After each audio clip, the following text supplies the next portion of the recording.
Hello. So tonight we're doing an audition because why not? I haven't been doing auditions for a hot minute because I've actually had work, which has been great. However, this one came to me from backstage.com, and I was like, "Backstage, I haven't seen you for a hot minute."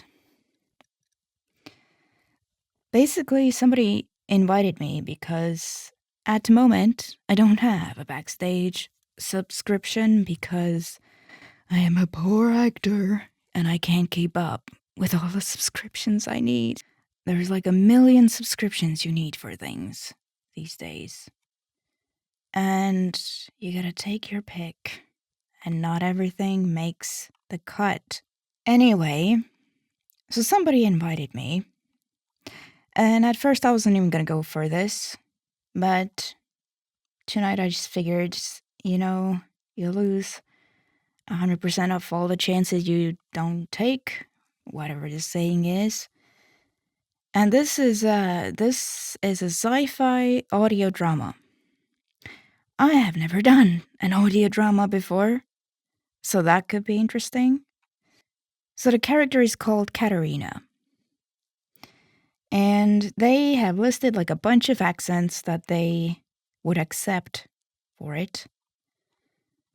They have actually updated it since I last looked at this application. They only had a few accents here, like Russian and Serbian and Ukrainian, but now they've added a bunch more, and Estonian is one of them. Do you want to know all the ones that they would accept for this role? Russian, Ukrainian, Serbian, Bosnian, Croatian, Romanian, Estonian, Latvian, Finnish, Polish, Hungarian, Czech, Slovakian, Belarusian, Montenegrin, Lithuanian, Albanian, Austrian, and German. This audition is actually quite interesting because it's one of the ones that comes with a script. Like there's an excerpt from the script, and it reads like a movie script. Like there's all the describing of the actions and everything in here, and then there's the dialogue. And this is actually somewhat different from a lot of the other scripts that I've seen, especially in voiceover. Usually you just get your own character's lines, and sometimes they will add what's going on in that scene and how they want these lines to be done, and other times they don't. But this time, we have a full-blown act for interior blah blah blah's office. Basically what's going on. I can be very creative with this role because they say some things about the character, and we're gonna get into it in a minute. But in the scene itself, they don't really, like, there's nothing to tell you what kind of tone you should use for anything, really.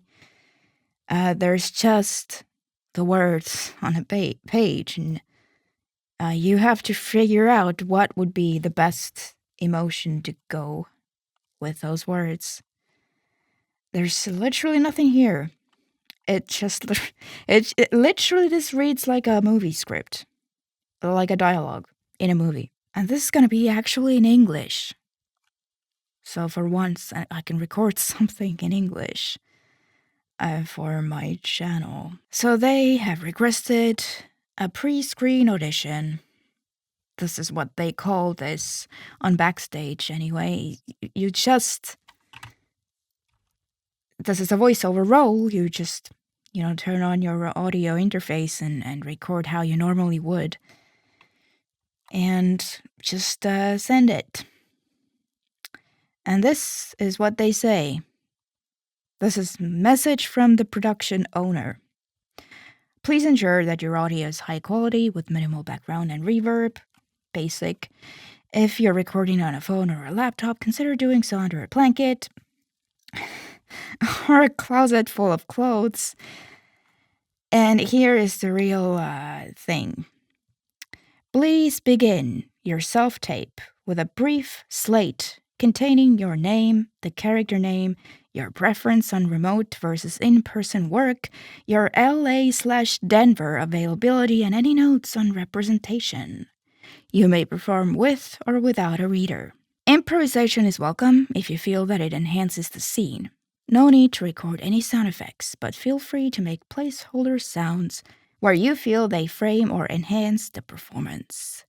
Note on accent. If you are Russian or have an exceptional Russian accent, great. But as long as you have any accent that will contrast with the American accent of the lead character, that works just as well. So you can see why I might be going for this, as Katarina's character can be modified to accommodate, so please strongly consider reading in your native accent, which always makes me feel like I need to dial up my native accent because I speak a little bit smoother than a lot of Estonians do. However, I think you can still hear it, so maybe I shouldn't. Anyway, here is the scene. Claire, the lead character, flies to New York to meet an old friend from grad school, Katarina, who is now a neuroscience professor at Columbia. Katarina leads Claire and Claire's assistant, Wupping, I don't know how to say that name, to a conference room near her office, then steps out to retrieve their lunch from a DoorDash driver. When she returns, Claire has disappeared, and so has Katarina's card key. When Katarina turns to Wupping, he's mealy-mouthed. Katarina suspects Claire of breaking into her office for some kind of prank and marches down there, Wupping in tow. The scene begins as Katarina arrives at her office and sees Claire through the sidelight. And now what I would do with this scene is just take a moment to go through and read it, obviously, and try to see it in my head. You know, some voice actors spend quite a lot of time figuring out the movement in the scene and the character's stance and things like that, and it takes quite a long time for them. And other voice actors don't do any of that. They just kind of hit record and go for it. I think I'm somewhere in the middle. I do spend some time preparing, but not much at all. I like to just read through this, kind of figure out what's going on, but I don't want to get stuck in my own head and start overthinking the whole thing. And here's a little bit more information. This is a supporting role in a mind-bending sci-fi. The role is written as Russian but is flexible. Please use your native accent rather than attempting a fake Russian one. Katarina is a bold, impish, and fun friend of the lead character Claire. The two of them went to grad school and are like sisters. The listener should like Katarina immediately and feel uneasy when Claire plans to deceive her. The audience will double down on her when she catches Claire in the act, empathizes with her motive, forgives her, and even helps her. I appreciate the fact that they have made it really clear what they want the effect on the audience to be. Because that gives me, as the actor, a lot of information to figure out this role and how to do it. But the most important thing is she's bold, impish. I had to look that one up. Apparently it means inclined to do slightly naughty things for fun. Mischievous. So now I gotta figure out how to make you like me immediately as I read for her. Obviously, this is not really under my control, and this is all very, very subjective, how you are gonna feel about my take on this character. But it is good information for me to have as an actor. You know, I'm not playing a bitch, basically. And also, this time, my laptop is in front of me, If you have watched my video on setting up this whole space, then I put my laptop beside me on the 2 stools. But now it's in front of me. Why? Because I actually wanted to try and film on my webcam this time and see if that works. And because this is only an audition, I feel that, if I were to get this, then I would do it the way that I did it in the video where I set this whole space up. But for an audition, it's not really that big of a deal if the fans turn on. So what are we doing in this scene? So they tell me right away, Katarina, when she goes to the office to look for Claire, Katarina isn't furious. She's an imp to the bones. She calls out sing-songingly. And then, it begins. This is how I would try to, figure out the breakdown of the scene before I would do it. Like the main points, what is going on right now. So first, we don't know what's going on. We think Claire is playing some kind of prank on us. And, they say that they are like sisters. So we probably feel, we get along with her. We like her. So we go into the office, we call out for Claire, we say a few things, and then we see that she's on our computer. And this is where my kind of interpretation starts, because at this point, there's nothing to tell me what are her emotions, what are Katarina's emotions going on in the scene. So I think we would get a little bit suspicious, like, why is Claire on my computer? And then Claire actually answers us, but she tries, from what it seems, she tries to lie to us about what she was doing on the computer. And we are just about to believe her, because she is dear to us and we don't think she would do anything nefarious on her computer. But it still seems a little bit suspicious, and then the computer announces file transfer complete. And then we walk over to the computer, sit down, and we discover that she has been looking at some pretty important files. And now we're like, really, what are you doing? And Claire doesn't want us to disrupt the process, doesn't want us to see the files that she has taken from the computer. So then she lunges over to us and she yanks the USB out of the computer. At this point, we're starting to get furious. And we discover that this is patient data that she has been taking. And now we think she's been stealing from us. So now we're just kind of in shock. How is this awesome, great friend that we've got stealing from us? And then we kind of go off on her.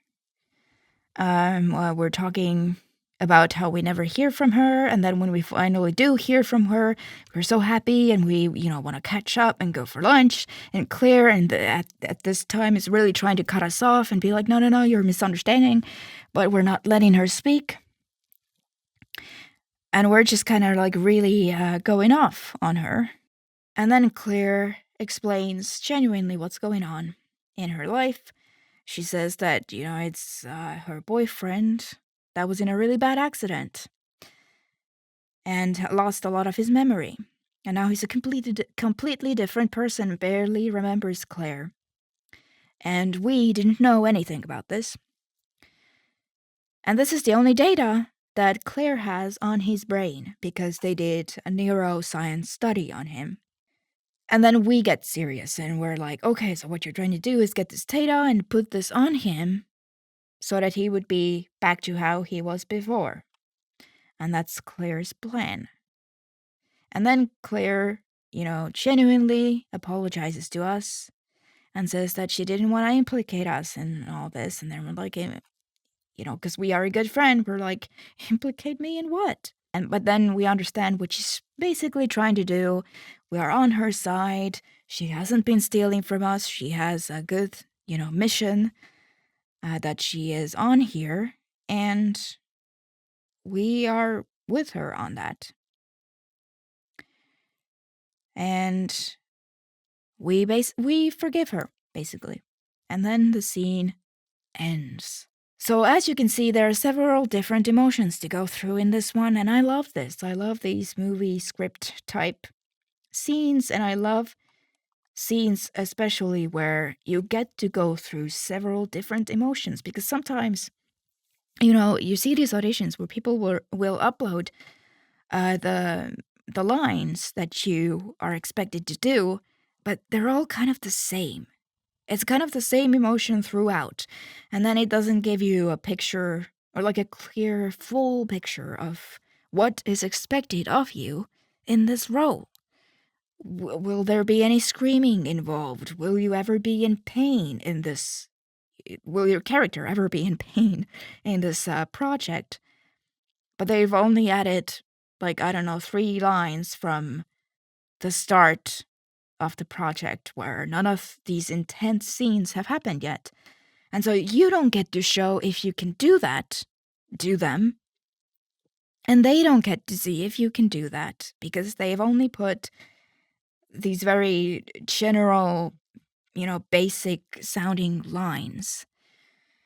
So that is a good tip for anyone who is a project creator and you are uploading your scripts out there and you expect a voice actor to audition for your project. Always make sure that you try to, cover the whole ground of emotions in your example lines so the voice actor can show you, here's what I would do if this is just, me or my character casually speaking to another character. Here's what I would do if my character is in pain. Here's what I would do if I'm, I don't know, really depressed. And here's what I would do if I'm really cheerful. Something like that. Especially if you know that your project contains intensity. A range of emotions. You want something in there to showcase that that's what's going on in your project, because you want to know that the actor that you choose is able to do it all. And so now I will just add these my 2 takes to this, and just take a listen, and hopefully you like Katarina, because they did say that you're supposed to like Katarina from the start. Okay, so you know what just happened? My webcam shut off in the middle of recording, and I already went through the takes. So I'm gonna put them here so you can listen to them. And since this is, public, I think I'm pretty okay just posting me going through this. Anyway, I'm gonna try and do this scene now, and I'm not gonna modify my natural accent. I think I'm just gonna go with, as I'm speaking right now. And they also have not told me anything else about Claire's tone, other than the things that I already told you about. Claire, you need to find a better accomplice. Maybe one who is not so sweaty. Ugh. Wait, Claire, are you on my computer? Oh no. No, you're making me nervous. What are you doing?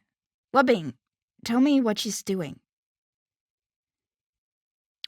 Aw, so sweet. But the computer. fMRI files? What are you doing? Wait, what? You can't take patient data.